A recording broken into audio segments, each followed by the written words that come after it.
নমস্কার, আপনারা দেখছেন শান্তন টিভি। সাথে আছি আমি দীপান্বিতা। চোখ রাখবো এখনকার মতো সংবাদে। ত্রিপুরায় বর্তমানে 6টি জাতীয় সড়ক রয়েছে। আরও 4টি জাতীয় সড়ক গড়ার অনুমোদন দেওয়া হয়েছে। শনিবার আমবাসা পুর পরিষদের নবনির্মিত ভবনের দ্বার উদ্ঘাটন করতে এসে এমনই অভিমত ব্যক্ত করলেন রাজ্যের মুখ্যমন্ত্রী অধ্যাপক ডক্টর মানিক সাহা। আমবাসা পুর পরিষদের নবনির্মিত ভবনের উদ্বোধনী অনুষ্ঠান প্রায় জনশূন্য। উদ্বোধনী অনুষ্ঠানে ভেসে উঠল আমবাসা পুর পরিষদের গোষ্ঠী কোন্দলের ছায়া। 15 জন কাউন্সিলরের মধ্যে অধিকাংশই ছিলেন অনুপস্থিত। আমবাসা মহকুমার টাউন হল সংলগ্ন এলাকায় 3,17,00,000 টাকা ব্যয়ে তৈরি হয় আমবাসা পুর পরিষদের নতুন ভবন। ফিতা কেটে ফলক উন্মোচনের মধ্য দিয়ে এই নতুন ভবনের উদ্বোধন করেন রাজ্যের মুখ্যমন্ত্রী অধ্যাপক ডাক্তার মানিক সাহা। পরে আমবাসা টাউন হলে হয় উদ্বোধনী অনুষ্ঠান। বক্তব্য রাখতে গিয়ে রাজ্যের মুখ্যমন্ত্রী অধ্যাপক ডাক্তার মানিক সাহা বলেন, ত্রিপুরা রাজ্যকে প্রধানমন্ত্রীর নরেন্দ্র মোদী হীরা মডেল করে দিয়েছে। এখন যাতায়াতের কোনো রকম সমস্যা নেই। হেলিকপ্টার তিনি খুব কম ব্যবহার করেন। এখন হেলিকপ্টারে তিনি ব্যবহার করেন একেবারে প্রয়োজনের ভিত্তিতে। কারণ এখন 6টি জাতীয় সড়ক গড়ে উঠেছে, আরও 4টি জাতীয় সড়কের অনুমোদন হয়ে গেছে। ইন্টারনেট পরিষেবায় দেশের মধ্যে ত্রিপুরা এখন 3য় স্থানে রয়েছে। আমবাসা মহকুমা থেকে আগরতলা হয়ে সাবরুম পর্যন্ত রেল লাইন সংযোগ স্থাপিত হবে তা কখনো ভাবা যায়নি। বর্তমানে আগরতলা থেকে প্রায় প্রতিদিন 17 থেকে 18টি এক্সপ্রেস ট্রেন যাচ্ছে বহির্রাজ্যে। অ্যাক্ট ইস্ট পলিসিতে নরেন্দ্র মোদীর নেতৃত্বে কাজ করে চলেছে কেন্দ্রীয় সরকার, যার কারণে সব দিক থেকে ত্রিপুরার চেহারা পাল্টে যাচ্ছে ধীরে ধীরে। এদিন মুখ্যমন্ত্রী অধ্যাপক ডাক্তার মানিক সাহা বিরোধীদের ওপর তোপ দাগেন। তিনি বলেন, বিরোধীরা সমস্যা সৃষ্টি করে সরকারে থাকতে চায়, আর ভারতীয় জনতা পার্টির সমস্যার সমাধান করে সরকারে থাকতে চায়। এখানেই হচ্ছে ভারতীয় জনতা পার্টির সঙ্গে বিরোধীদের নৈতিক পার্থক্য। প্রধানমন্ত্রী নরেন্দ্র মোদী সবসময় বলে থাকেন, স্বচ্ছতা থাকলে এর গ্রহণযোগ্যতা থাকবে। প্রধানমন্ত্রীর সেই দিশাতেই কাজ করছে রাজ্যের সরকার। বিগত সরকারের আমলে শুধু কথাই বলা হতো, কিন্তু কাজের ক্ষেত্রে অস্ত্ররম্ভা। আর বর্তমান সরকার যা বলে সেটাই করে। আমাদের সরকার স্বচ্ছতার সাথে কাজ করছে। মাননীয় প্রধানমন্ত্রীজি বলছেন যে স্বচ্ছতা, যে কোনো বিষয়ে স্বচ্ছতা থাকলে কিন্তু তার অ্যাকসেপ্টেন্সও থাকে, গ্রহণযোগ্যতাও থাকে। ডাবল ইঞ্জিনের সরকার আমরা বলি, সেই ডাবল ইঞ্জিনের সরকার আমাদের ত্রিপুরা সরকারও সেইভাবে কাজ করছে, যে কারণে মানুষের আমাদের উপর আস্থা এবং বিশ্বাস হয়ে এসছে। আমরা আগে দেখতাম খালি কথাই বলা হতো, কিন্তু কাজের বেলায় অষ্টরম্ভা। এখন যা আমরা বলি আমরা তাই করি এবং করার চেষ্টাও করি। আমাদের সরকার, সেটা মিউনিসিপ্যালিটি হোক, স্টেট গভর্নমেন্টই হোক, মিনি গভর্নমেন্টই হোক, সব জায়গার মধ্যে মানুষের আস্থা অর্জন করাটা ইম্পর্ট্যান্ট। অর্থাৎ যারা এখানে জনপ্রতিনিধি এসছেন তারা কিন্তু মানুষের ভোটের দ্বারা আমরা জনপ্রতিনিধি হই, সংখ্যাধিক্যের কারণে আমরা সরকার গঠন করি। কিন্তু আমাদেরও দায়িত্ব থাকে যে মানুষ যে কারণে ভোট দিয়ে আমাদের বসিয়েছে সেই জায়গায় তাদেরকে, যাতে ওনাদের যে সমস্যাগুলো আছে সেই সমস্যা সমাধান আমরা করতে পারি। অনুষ্ঠানে মুখ্যমন্ত্রী অধ্যাপক ডাক্তার মানিক সাহা ছাড়াও উপস্থিত ছিলেন আমবাসা পুর পরিষদের ভাইস চেয়ারম্যান গোপাল সূত্রধর, ধলাই জেলা জেলা শাসক সিদ্ধার্থ সিব জসওয়াল, বিএসসির চেয়ারম্যান পরিমল দেববর্মা, ধলাই জেলা জেলা সভাধিপতি অনাদি সরকার, মহকুমা শাসক সঞ্জিত দেববর্মা সহ অন্যান্যরা। এদিনের এই অনুষ্ঠানে দর্শক আসন ছিল প্রায় ফাঁকা। তড়িঘড়ি দর্শক আসন পূর্ণ করার কাজ শুরু হয়। শান্তন টিভি। প্রকাশ্য দিবালোকে যুবক খুন। মৃত যুবকের নাম শরীফ মিয়া। ঘটনা বিশালগড় থানার অন্তর্গত কড়ইমুড়া বাজার এলাকায়। অভিযুক্ত ফায়েজ মিয়াকে গ্রেপ্তার করেছে পুলিশ। লেনদেন সংক্রান্ত বিষয়কে কেন্দ্র করে শনিবার দুপুরে বিশালগড় মহকুমার কড়ইমুড়া বাজার এলাকায় ফায়েজ মিয়া নামে এক যুবক ছুরি দিয়ে আঘাত করে শরীফ মিয়া নামে এক যুবকের বুকে। গুরুতর আহত অবস্থায় শরীফ মিয়াকে বিশালগড় মহকুমা হাসপাতালে আনা হলে প্রাথমিক চিকিৎসার পর তাকে উন্নত চিকিৎসার জন্য পাঠানো হয় হাপানিয়া স্থিত ত্রিপুরা মেডিকেল কলেজে। ত্রিপুরা মেডিকেল কলেজ থেকে তাকে পাঠিয়ে দেওয়া হয় আগরতলা জিবি হাসপাতালে। সেখানে নিয়ে আসার পর চিকিৎসকরা শরীফ মিয়াকে মৃত বলে ঘোষণা করে।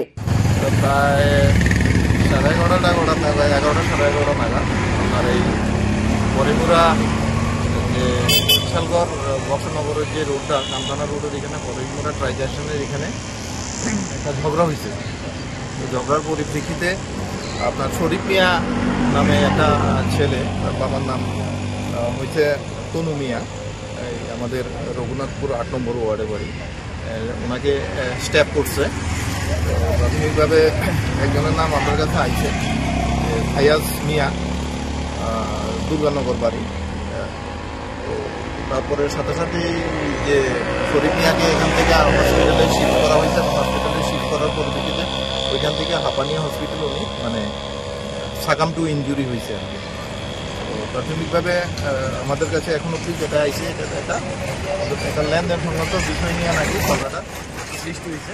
এদিকে অভিযুক্ত ফাইজ মিয়াকে প্রত্যক্ষদর্শীরা আটক করে গণধোলাই দেয়। এরপর তাকে তুলে দেওয়া হয় পুলিশের হাতে।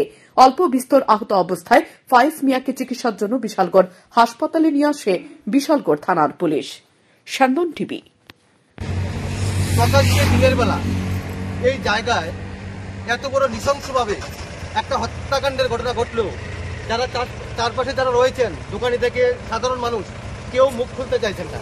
সবচেয়ে অবাক করার বিষয় যে কেউ মুখ খুলতে চাইছেন না। কি চাইছেন সাধারণ মানুষ, যেখানে প্রকাশ্যে দিনের বেলা খুলছে, অথচ মানুষ জানা দেখছেন, তারপরে মুখ খুলছেন না। কোথায় দাঁড়িয়ে আছে আজকের আমাদের এই সমাজ ব্যবস্থা?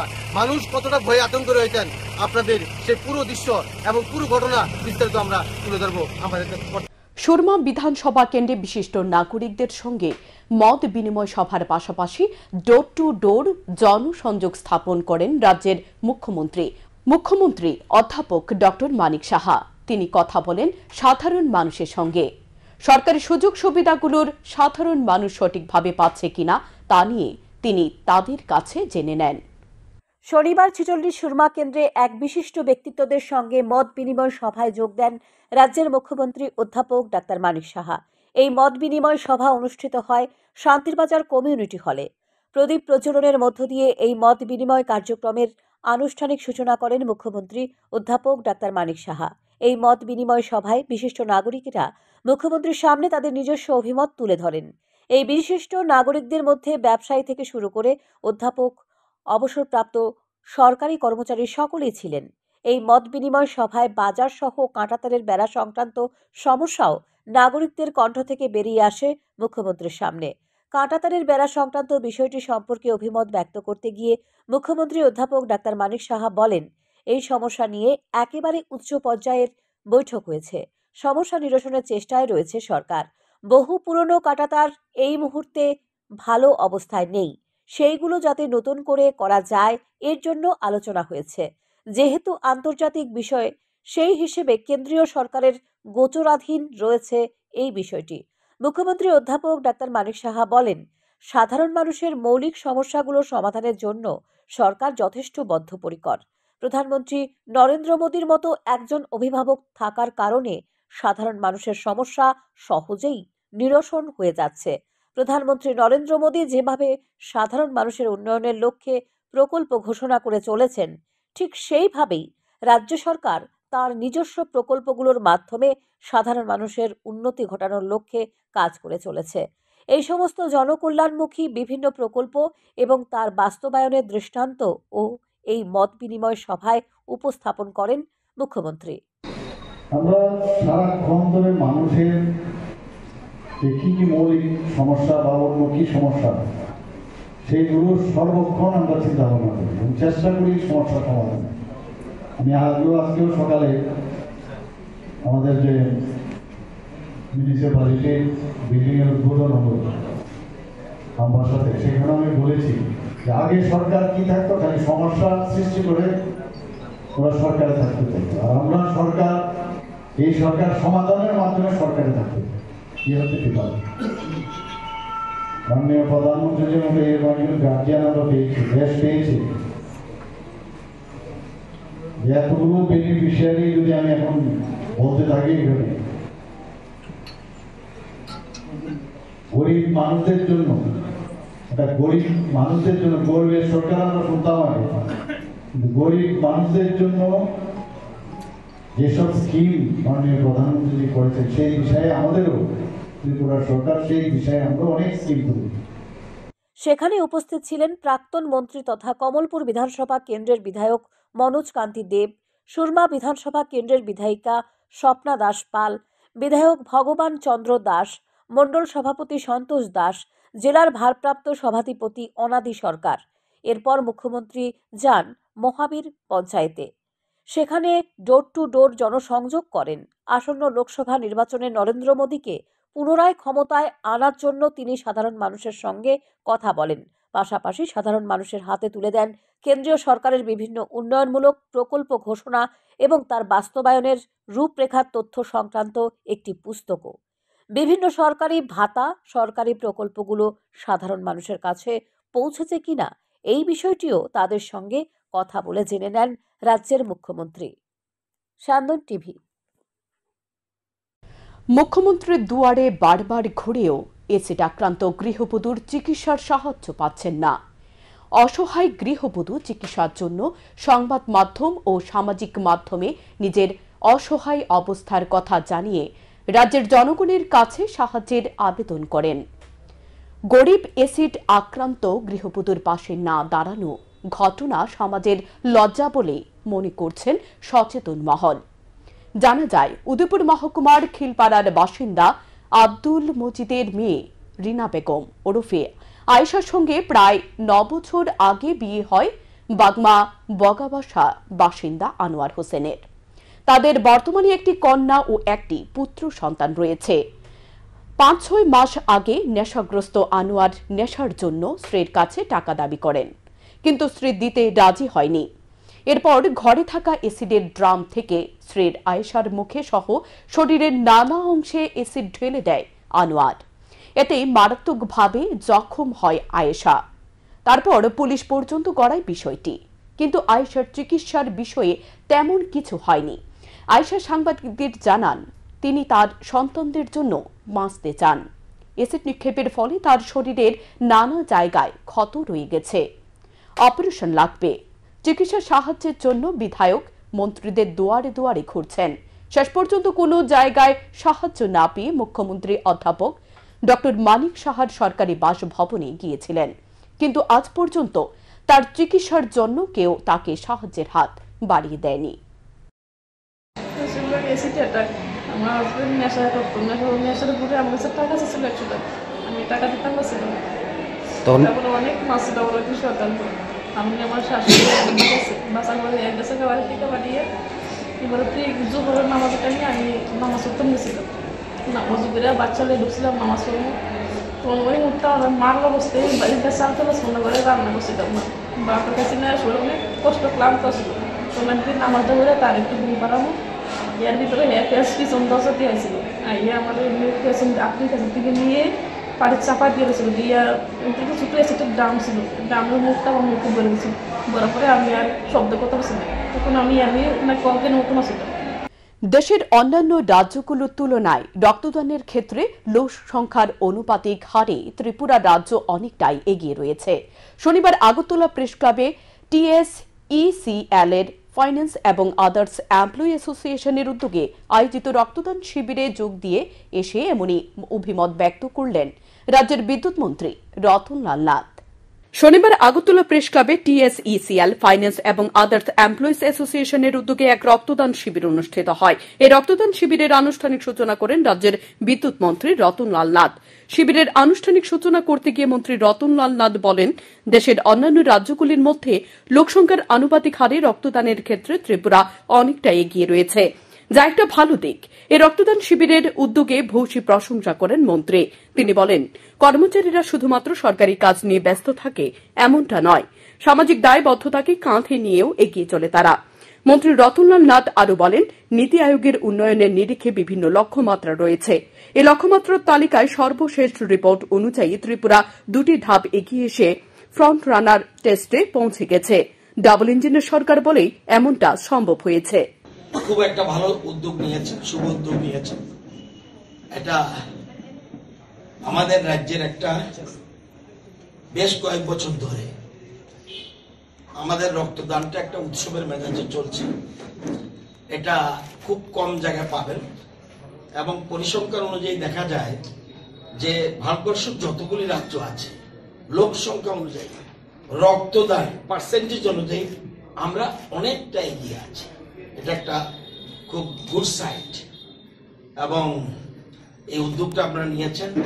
এমপিরা শুধুমাত্র সরকারি কাজই করে না, সাথে সাথে সমাজসেবাও তারা জড়িত হয় এবং এটা আপনারা প্রমাণ করে দিয়েছেন।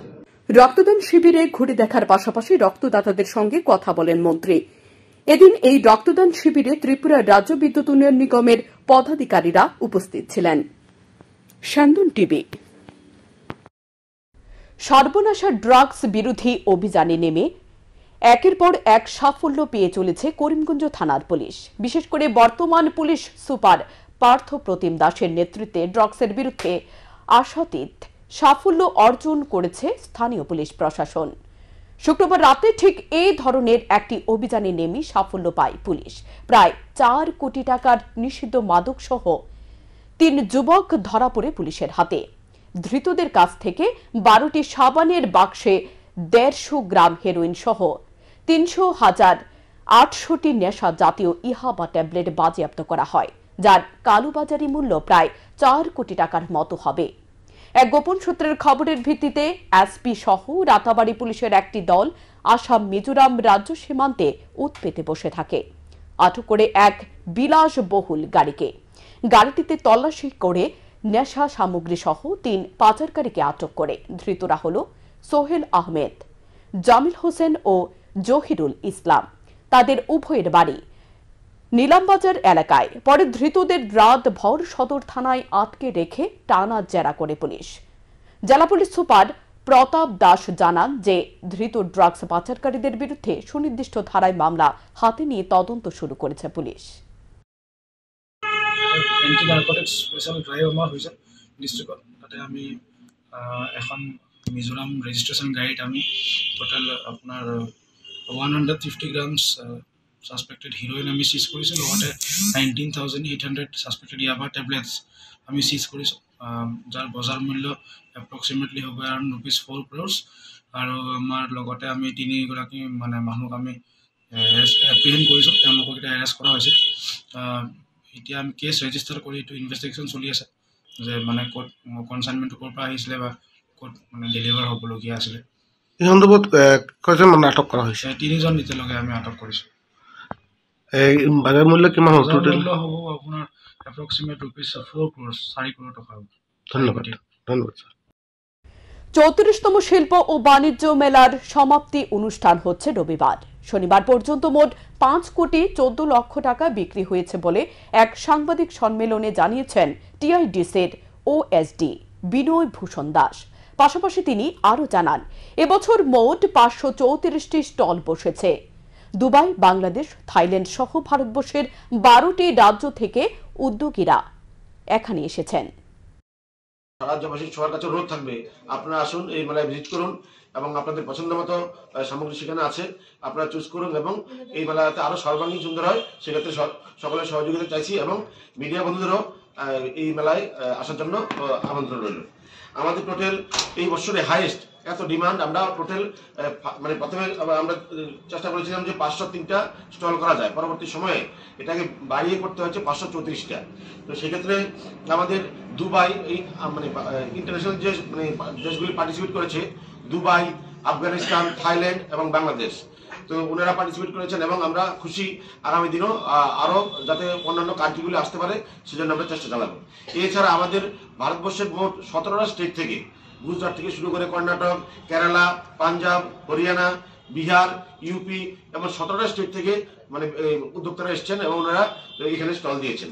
তো সেক্ষেত্রে আমাদের বর্তমান এই বছর আমাদের এখন অব্দি বিক্রয়, যদিও মেলাটা শুধু বেচা কেনার প্ল্যাটফর্ম নয়, যাতে শিল্পোদ্যোগীরা উৎসাহ পায়, এন্টারপ্রেনারশিপ তৈরি হয়, তার জন্য মেলা উৎসাহ দেওয়ার জন্য। তারপরও এখানে ব্যবসায়ী আসেন ওনাদের পণ্য সম্মান নিয়ে, যাতে করে ওনারা বিক্রি গত কয়েকদিন আগে একটি বাইক দুর্ঘটনায় মৃত্যু হয়েছিল ভারতীয় জনতা পার্টির একনিষ্ঠ কার্যকর্তা তথা কমলপুর মণ্ডলের সাধারণ সম্পাদক অরূপ চৌধুরীর।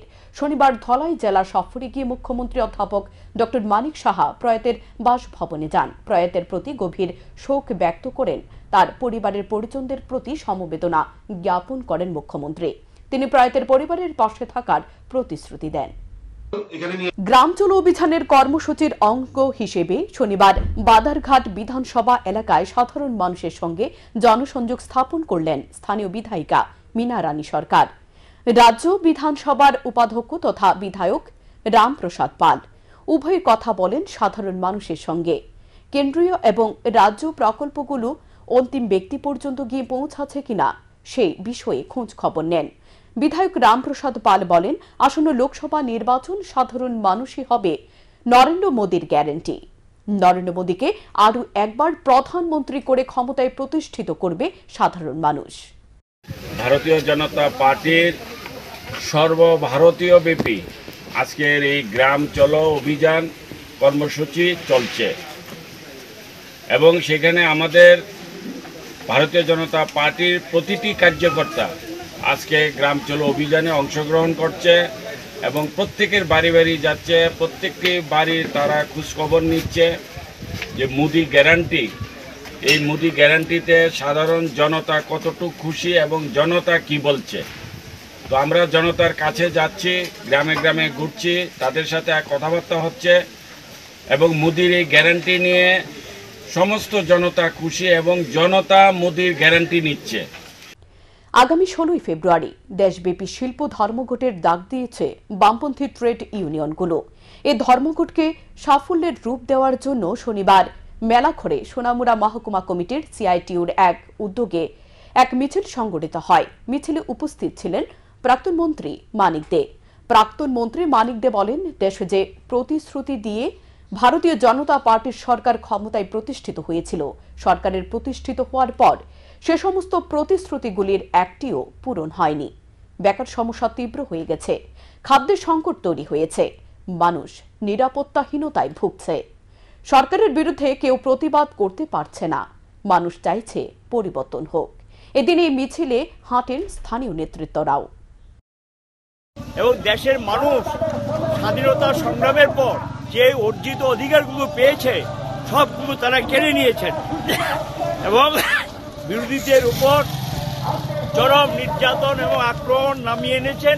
এটার বিরুদ্ধেই আগামী 16 ফেব্রুয়ারি সারা দেশে 10টি ট্রেড ইউনিয়ন এবং ফেডারেশন সমূহ দেশব্যাপী শিল্প ধর্মঘট ডেকেছেন এবং প্রায় 500টি কৃষক সংগঠন তারা সম্মিলিতভাবে মোদী সরকারের অপদার্থতামি, ব্যর্থতা এবং প্রতিশ্রুতি ভঙ্গকারী মানুষদের সঙ্গে বিশ্বাসঘাতকতার জন্য এই প্রতিবাদ গ্রামীণ ধর্মঘট অর্থাৎ গ্রামীণ বন্ধ তারা আহ্বান করেছে। শনিবার সকালে আচমকাই মহাগুরুর মাথা ঘোরাতে থাকে, চোখ ঝাপসা হয়ে যায়। দ্রুত তাঁকে নিয়ে আসা হয় হাসপাতালে। এমআরআই করা হয় তাঁর। জানা গেছে সেরিব্রাল স্ট্রোক হয়েছে মিঠুনের। ডক্টর সঞ্জয় ভৌমিকের তত্ত্বাবধানে চিকিৎসাধীন রয়েছেন তিনি। সিনেমার শুটিংয়ের মাঝে অসুস্থ হন মিঠুন চক্রবর্তী। কয়েকদিন ধরে শাস্ত্রীয় ছবির শুটিংয়ে ব্যস্ত ছিলেন মহাগুরু। এ ছবিতে বহু বছর বাদে এক ফ্রেমে ধরা দেবেন মিঠুন ও দেবশ্রী। শনিবার খোয়াই মহকুমার দ্বাদশ শ্রেণী বালিকা বিদ্যালয়ে মাঠে অনুষ্ঠিত হয় জেলা ভিত্তিক একদিনের পরিবেশ বিষয়ক মডেল প্রতিযোগিতা। এ প্রতিযোগিতার উদ্যোক্তা খোয়াই জেলা শিক্ষা দপ্তর। এ প্রতিযোগিতার আনুষ্ঠানিক সূচনা করেন খোয়াই জেলা পরিষদের সভাধিপতি জয়দেব দেববর্মা। এছাড়াও উপস্থিত ছিলেন খোয়াই পুর পরিষদের চেয়ারম্যান দেবাশিস নাথ শর্মা, জেলা শিক্ষা আধিকারিক দীনেশ দেববর্মা, স্কুলের প্রধান শিক্ষক তথা অনুষ্ঠানের কনভেনার বিপিন দেববর্মা সহ আরও অনেকেই। খোয়াই জেলার মোট 30টি স্কুল এই প্রতিযোগিতায় অংশ নেয়। এই প্রতিযোগিতা থেকে 8টি মডেল অংশগ্রহণ করবে রাজ্যভিত্তিক মডেল প্রতিযোগিতায়। এখনকার মতো সংবাদ এ পর্যন্তই। চোখ রাখুন স্যান্তন টিভির পর্দায়। নমস্কার।